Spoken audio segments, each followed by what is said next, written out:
آج آپ کے سامنے 3 احادیث رسول صلی اللہ علیہ وآلہ وسلم مختصر تشریح کے ساتھ رکھنا چاہوں گا، اور مجھے امید ہے کہ ان احادیث میں جو روشنی، نور، برکت اور اجالے ہیں وہ ہماری زندگی میں بہت ساری تبدیلیوں کا سبب اور بہت ساری پریشانیوں کو مٹانے کا ذریعہ اور سرور باطن کا ایک بہت بڑا سبب و ذریعہ ہوگا۔ حضرت عبید اللہ بن محسن الانصاری رضی اللہ تعالی عنہ فرماتے ہیں کہ اللہ کے محبوب علیہ السلام نے ارشاد فرمایا، من اصبح منکم آمنا فی سربہ، جس نے صبح اس حال میں کی کہ وہ بالکل امن میں تھا، اس کے ماحول میں، اس کے قبیلے میں، اس کے گھر کے اندر چین اور قرار تھا، کوئی ناگہانی آفت نہیں تھی، کوئی ایسی چیز نہیں تھی کہ جو اٹھتے ہی اس کو بے چینی، پریشانی اور دکھ اور تکلیف دیتی، بد امنی نہیں تھی، وہ آرام کے ساتھ اٹھا، سکون اور طمانینت کے ساتھ اس نے صبح کا آغاز کیا، معافن فی جسدہ ہی، اور اس کے جسم کو کوئی بیماری نہیں تھی، اللہ نے اس کو عافیت سے رکھا، وہ صحت کے ساتھ اور امن کے ساتھ بیدار ہوتا ہے۔ اندہ قوت یوم ہی، اور اس دن کی ضرورت کا کھانا اس کے گھر میں موجود تھا۔ یہ تیسری چیز اللہ کے محبوب علیہ السلام نے ارشاد فرمائی، فَكَأَنَّمَا حِيزَتْ لَهُ الدُّنْيَا بِحَذَافِيرِهَا، تو فرمایا کہ دنیا تمام تر پہلوؤں کے ساتھ، اپنی تمام تر خوبیوں کے ساتھ اس کے ہاں جمع ہے، یعنی اس کو پھر کوئی کمی نہیں ہے اگر اس کو یہ 3 چیزیں میسر آ گئیں۔ سب سے پہلی چیز کہ صبح اٹھا تو اس کے گھر میں امن تھا۔ انسان کی بنیادی ضرورتوں میں سے ایک ضرورت امن ہے۔ بد امنی، بے چینی اور معاشرے کے اندر پھیلا ہوا انتشار، یہ بہت اذیت ناک ہوتا ہے، اور اگر انسان کو اپنی جان کا بھی خطرہ ہو تو اب مجھے آپ بتائیے کہ باقی چیزیں تمام کی تمام میسر بھی ہوں تو ان سے تلذذ تو حاصل ہی نہیں کیا جا سکتا۔ تو انسان کی بنیادی ضرورت امن ہے، اور پھر اگر صحت نہیں ہے تو ڈھیر ہوں دولت کے تو وہ کس کام کے۔ اور تیسری بات کہ انسان کے پاس صحت بھی ہے اور امن و امان میں بھی ہے، لیکن کھانے کو ایک دن کی روزی بھی نہیں ہے، تو ظاہر ہے پیٹ تو تقاضا کرتا ہے۔ بھوک جب ستاتی ہے تو انسان اس کے لیے بے چین ہو جاتا ہے۔ اب کوئی شخص صبح جب بیدار ہوا تو تینوں چیزیں اسے میسر تھیں۔ ایک تو امن و امان کی صورتحال تھی، دوسری چیز ارشاد فرمائی کہ وہ اپنے جسم میں کوئی بیماری نہیں پاتا تھا، خیریت کے ساتھ اٹھا، عافیت کے ساتھ بیدار ہوا، اور تیسری بات ارشاد فرمائی کہ اس کے پاس ایک دن کا کھانا موجود تھا۔ تو فرمایا کہ اس کو دنیا کی کوئی کمی نہیں ہے، وہ شکوہ نہ کرے کہ میرے پاس کچھ ہے نہیں۔ یہ تینوں چیزیں مل گئیں تو اللہ نے اس کی جھولیاں بھر دی ہیں۔ آج کا انتظام اس نے تمہارے لیے کر دیا ہے نا، تو کل کا بھی ہو جائے گا۔ آج اگر صحت ہے تو اللہ کل بھی عطا کر دے گا۔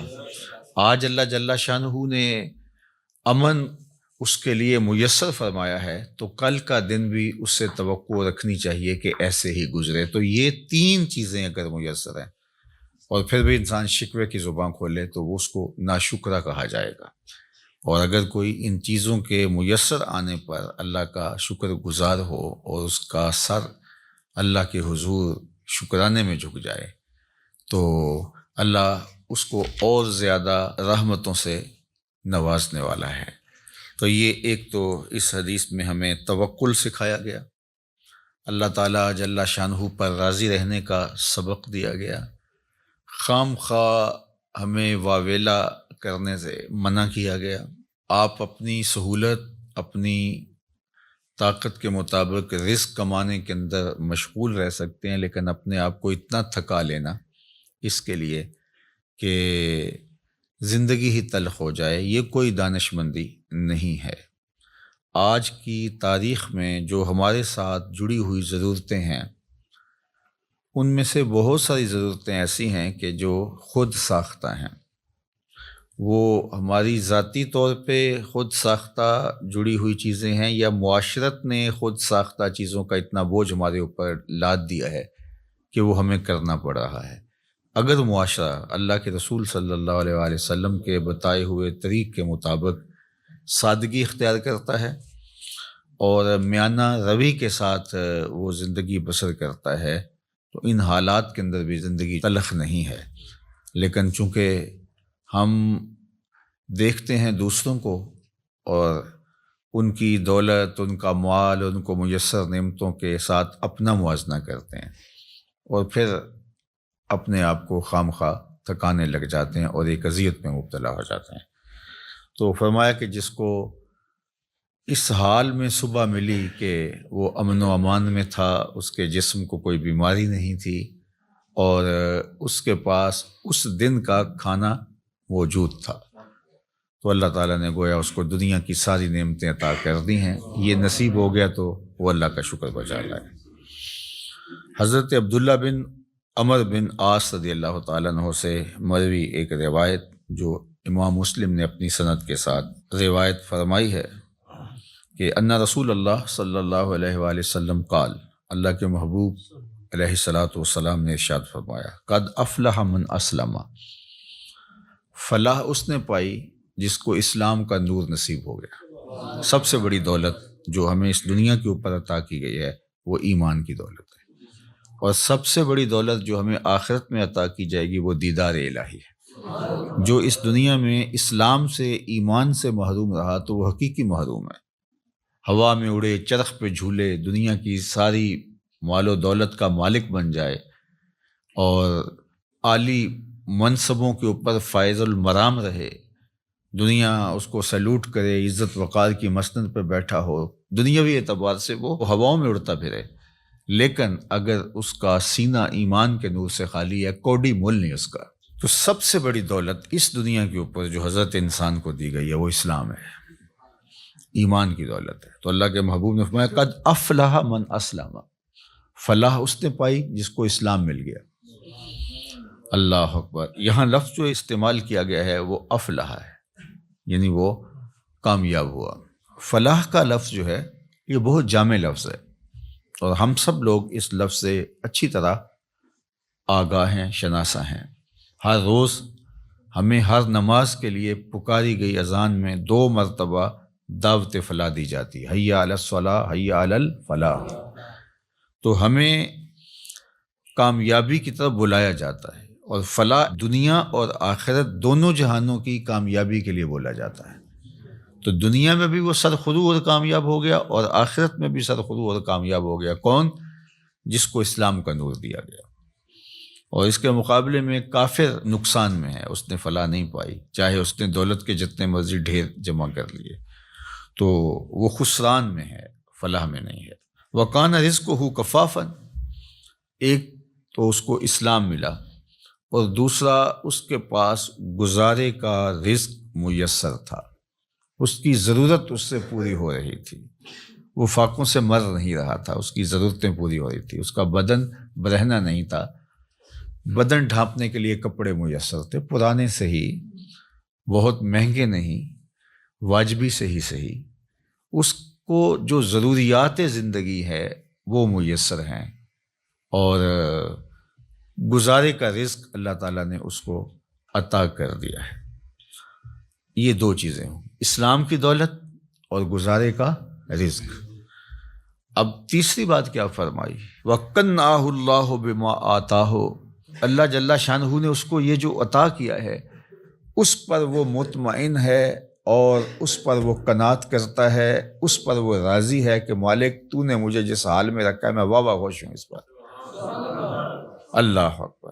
تو ایسا شخص کامیاب ہو گیا، یعنی ایمان کا نور نصیب ہے، اسلام کی دولت میسر ہے، اور ضرورت کی روزی اس کو نصیب ہو جاتی ہے، اور اس پر وہ راضی بھی ہے، اس پر وہ قانع بھی ہے، خوش ہے کہ مالک میں تیری تقسیم پہ راضی ہوں۔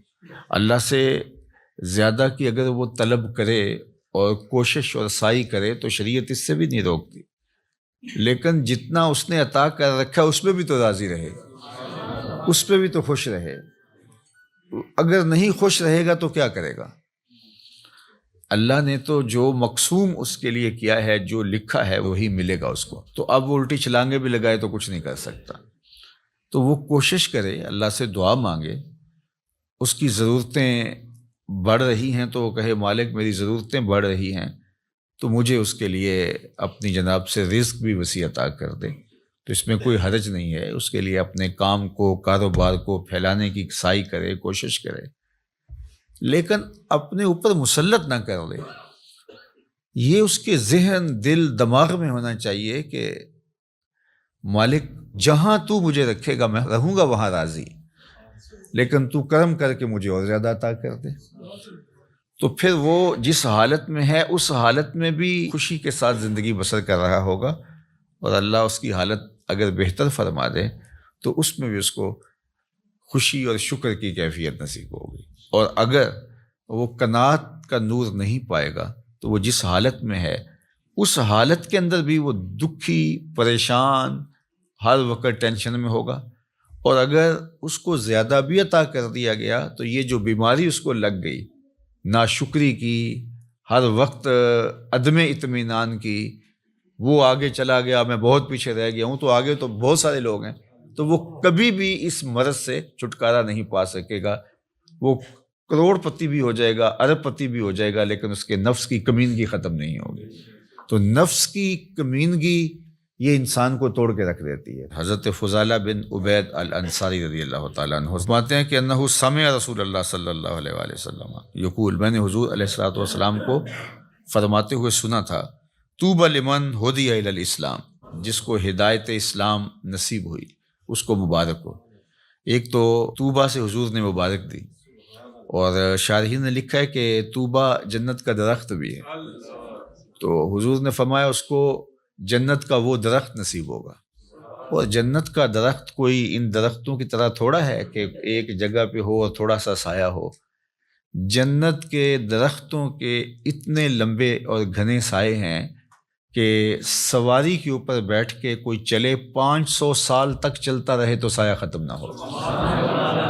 تو جس کو جنت میں ایک درخت بھی مل گیا تو اس کو جاگیریں مل گئیں، اللہ اکبر۔ اور جس کو پھر باغات ملیں گے تو وہ اس کی پھر کیا نعمتیں ہیں۔ تو حضور نے فرمایا طوبہ، یعنی ایک تو اس کو جنت کا درخت طوبہ نصیب ہو، یا پھر اس کو مبارک ہو، لمن ہدی الی الاسلام، جس کو ہدایت اسلام دی گئی، وکانا عیشہ کفافن، اور اس کی زندگی کفایت کی تھی، جو ضرورت تھی اس کی وہ ہی پوری ہو رہی تھی، بس گزارا ہو رہا تھا، محتاج نہیں ہوا تھا، کسی کے آگے ہاتھ پھیلانے کی نوبت نہیں آئی تھی، لیکن بہت زیادہ بھی نہیں تھا، بس گزر اوقات ہو رہی تھی۔ وقنع، اور اس پہ وہ مطمئن بھی تھا۔ یہ مطمئن ہونا اوقع ہے، چونکہ جس حالت میں وہ رکھے اس حالت میں تو رہنا پڑے گا ہی، وہ کیا کرے گا، لیکن اس حالت میں رہ کے اس پر مطمئن ہونا، اصل یہ وہ چیز ہے کہ بندہ کہے کہ مالک میں تیرے اوپر راضی ہوں۔ اور اگر کوئی بندہ اللہ کی اس تقسیم پہ، اس کے دیے گئے پہ راضی ہو جاتا ہے تو اللہ کے محبوب کا ایک اور فرمان ہے جو سیدنا علی المرتضیٰ رضی اللہ تعالیٰ عنہ سے مروی ہے کہ جو اللہ کے دیے گئے تھوڑے رزق پہ راضی ہو گیا، اللہ کے محبوب فرماتے ہیں اللہ اس کے تھوڑے عملوں پہ راضی ہو جائے گا، کہ بندے تجھے ضرورت بھی تھی اور پھر بھی تو میرے دیے پہ راضی ہو گیا، تھوڑے پہ راضی ہو گیا۔ دیکھو اللہ کے ہاں کیا کمی ہے، تھوڑا دے دے یا زیادہ دے دے، لیکن اگر وہ تھوڑا دیتا تو وہی جانتا ہے کیوں دیتا ہے، اور اگر وہ زیادہ دیتا ہے تو وہی جانتا ہے کیوں دیتا ہے۔ بعض اوقات ایسے لوگوں کو اتنا فراواں مال دیا ہوتا ہے کہ بندہ کہتا ہے کہ یار اس کو اتنا مال ہو، اس کو پتہ بھی نہیں ہوتا، نہ اس کے پاس کوئی فہم ہوتا ہے، نہ اس نے کوئی منصوبہ بندی ہوتی ہے، تو وہ جس طرح چھت پھاڑ کے دینے والا معاملہ ہوتا ہے۔ اور بڑے بڑے ملازمین اس کے آگے پیچھے ہو رہے ہوتے ہیں، وہ کسی کام کا آدمی نہیں ہوتا۔ میاں صاحب نے کہا تھا بے وقوفاں دے نوکر ویکھے، دانش مند سیانے، تو بڑی دولت دے دیتا ہے اور بعض بہت پڑھے لکھے سمجھدار معاملہ فہم لیکن بیچارے بمشکل اپنا گھر چلا رہے ہوتے ہیں۔ اب یہ اس کی تقسیم ہے۔ ہاں اگر قناعت مل گئی، شکر گزاری کا جذبہ مل گیا، وہ جس کو زیادہ دیا اس کو بھی اور جس کو کم ملا اس کو بھی، تو پھر اللہ کی طرف سے کامیابی ہے، وہ پھر فالح ہے۔ چونکہ اگر وہ یہ جذبہ دے دے تو پھر گزارے کے رزق پر بھی قناعت، اللہ پہ راضی رہنے کا جذبہ اور توفیق بہت بڑی سعادت ہے۔ اور اگر یہ نور نصیب نہ ہو قناعت کا اور اللہ پہ راضی رہنے کا، تو پھر کروڑوں اربوں کے باوجود بھی انسان ناشکرہ ہی رہتا ہے۔ وہ کہتا ہے نہیں بس چل ہی نہیں رہا جی، آج کل ہیں ہی بہت مشکلات۔ میں ایک دفعہ ایک سفر پہ تھا تو ایک شخص مجھے ملا، کوئی تقریب تھی، اس کے بعد مصافحہ کرتے ہوئے تو جس طرح ایک روٹین کے ساتھ کیا حال ہے کیسے ہیں، تو اس کے کپڑے کچھ پھٹے ہوئے تھے، لوگ مل رہے تھے تو میں ہر ایک سے پوچھ رہا تھا کیسے ہیں جناب، کیسی طبیعت ہے۔ تو میں نے جب اس سے پوچھا تو اس نے کہا اللہ کا بڑا کرم۔ جب ہاتھ اٹھایا تو یہاں سے اس کی قمیض پھٹی تھی، لٹک رہی تھی۔ تو اس کے اس انداز سے میں رک گیا اور میں اس کو کہا کہ آپ مجھے دوبارہ ملیے گا، جب لوگوں سے ملاقات ہوگی تو پھر میں نے کہا اور سنائیں کیسے ہیں، تو کیا کر رہے ہیں؟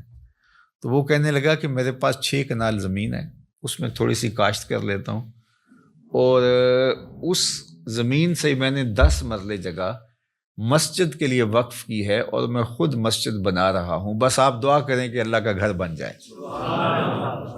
وہ تھوڑا تھوڑا کماتا ہوں، کچھ بچوں کو دیتا ہوں اور کوئی بچتا ہے، اور کوئی اور بھی اگر تعاون کرتے تو اس کی مہربانی، ورنہ میرا عزم ہے کہ اس کو بنانا ہے۔ تو وہ کوئی عالی شان دنیاوی اعتبار سے تو نہیں بنے گی، لیکن جیسے بھی تو میری بس آرزو ہے کہ میں زندگی میں مسجد کو مکمل ہوتا دیکھ لوں بس۔ اب اس نے ہاتھ کھڑا کیا تو یہاں سے پھٹی ہوئی قمیض لٹک رہی تھی، لیکن ایسے ہاتھ اس کا اٹھا، اللہ کا شکر ہے۔ میں کہتا ہوں یہ شہنشاہوں کو بھی نصیب نہیں ہے، جو چین کی نیند اسے آتی ہوگی کسی اور کو آ سکتی ہے۔ تو اللہ پہ اگر آپ راضی رہنا سیکھ جائیں تو پھر جس حالت میں ہوں گے تو اللہ آپ سے راضی ہو جائے گا، اور اگر نہیں سیکھیں گے تو اربوں خربوں کے بعد بھی وہ بعض کروڑ پتی ارب پتی ان سے رواجن ہی پوچھتے ہیں جناب کیسے حال ہے، وہ کہتے ہیں چل ہی رہا ہے، اور وہ کہتے ہیں اللہ کا فضل ہے۔ تو اس کے چہرے کے اوپر پھیلی ہوئی خوشی، اس کی جو باڈی لینگویج ہے وہ بتا رہی ہے کہ یہ شخص کتنا خوش ہے اپنے رب پہ، اور دوسرے کی باڈی لینگویج بتا رہی ہے کہ یہ کروڑوں اربوں کمانے کے باوجود، حالانکہ جب مہنگائی ہوتی ہے، حالات تلخ ہوتے ہیں تو ان لوگوں کی اور چاندی ہو جاتی ہے، لیکن وہ کہتا ہے بس چل ہی رہا ہے، یعنی اس کی آواز ہی نکلی چل ہی رہا ہے۔ تو اس لیے اللہ پہ راضی رہنے کا مزاج پیدا کریں۔ اس نے یہ تھوڑا کیا کہ ہمیں زندگی دے دی، اس کا یہ تھوڑا کرم ہے کہ اس نے ہمیں صحت عطا فرمائی، اس کا یہ کتنا کرم ہے کہ اس نے ہمیں اسلام کا نور اور جمال عطا کیا۔ باقی ہماری ضرورتیں تو پوری ہو رہی ہیں، ہمارے اوپر تو اس کا کرم می کی طرح برس رہا ہے۔ یہ تو ہمارے مطالبے زیادہ ہیں، ہماری خواہشیں بڑھ گئی ہیں، اس لیے ہم پریشان ہو جاتے ہیں، ہم دائیں بائیں دیکھتے ہیں۔ دیکھیے جو جانور ہیں ان کو جتنا دانہ چاہیے ہوتا ہے، جتنا چارہ چاہیے ہوتا ہے، یا گوشت خور جانور ہیں ان کو جتنا چاہیے ہوتا ہے، روز اتنا لیتے ہیں اور مطمئن، اور اپنی کچھار میں، اپنے گھونسلے میں، اپنے گھر میں چلے جاتے ہیں، بات ختم۔ انسان کے لیے مسئلہ یہ ہے کہ یہ جمع کرنے کے چکر کے اندر پریشان ہو گیا ہے۔ دنیا کے اوپر صرف 2 مخلوقیں ایسی ہیں جو رزق جمع کرتی ہیں، ایک انسان، دوسری چیونٹی۔ اس کے علاوہ جتنی بھی مخلوقیں ہیں، چاہے وہ پانی کی ہیں، وہ مخلوقیں خشکی کی ہیں، ہواؤں میں اڑنے والی ہیں، کوئی اپنا رزق جمع نہیں کرتا۔ ہم کتنا کھاتے ہوں گے، لیکن یہ ہاتھی کتنا روز کھاتا ہے؟ بڑی مچھلیاں، وہیل مچھلیاں ہیں، یہ اتنا کھاتی ہیں ٹنوں کے حساب سے، اور اللہ اس پانی میں ان کے لیے وہ میسر فرما رہا ہوتا ہے۔